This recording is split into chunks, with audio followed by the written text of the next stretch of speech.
మామూలుగా సిటీల్లో తిరుగుతున్నా, పల్లెల్లో తిరుగుతున్నా, ఎక్కడ తిరుగుతున్నా మోడీ గారు మళ్ళీ ప్రధాని కావాలనేటువంటిది ఈరోజు ఆంధ్రాలో నాకు వినిపిస్తున్నటువంటి శబ్దం.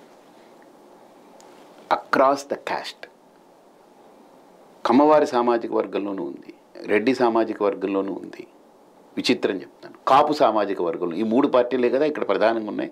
ఈ మూడు పార్టీల సామాజిక వర్గాల యొక్క వ్యక్తులలో, అంటే వాళ్ళు పార్టీకి ఎంతవరకు కనెక్ట్ అయినారో తీసేస్తే సామాన్యమైన వ్యక్తుల్లో నేను మీకు పేర్లు నెంబర్లతో సహా ఇస్తాను.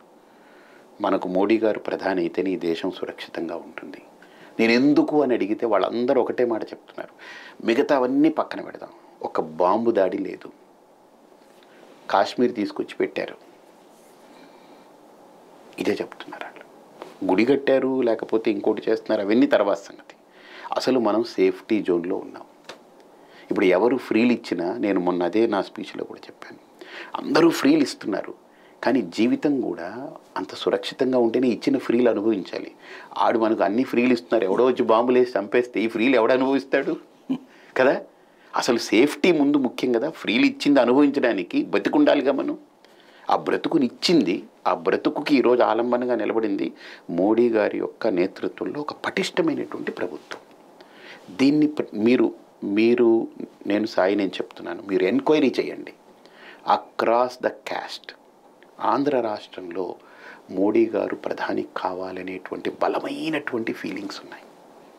ఆ ఫీలింగ్స్ని రాష్ట్రంలో ఉన్నటువంటి కార్యకర్తలు, అన్ని పరివార క్షేత్రాలు అందరూ కూడా మూకుమ్ముడిగా కూర్చుని ఒక చింతన చేసి, ఒక ఊపిరి తీసి బిగబట్టి కనుక పిడికిల్లో పట్టుకుని వెళ్ళగలిగితే ఖచ్చితంగా మోడీ యొక్క ప్రభంజనం చాలా అద్భుతంగా ఉంటుంది. నేను నమ్మింది నేను చెప్తున్నా, నేనేమి అల్లిబుల్లి కబుర్లు చెప్పట్లేదు.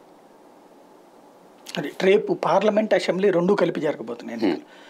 అందులో జగన్ ఒకవైపున, బాబు ఒకవైపున ఉన్నారు.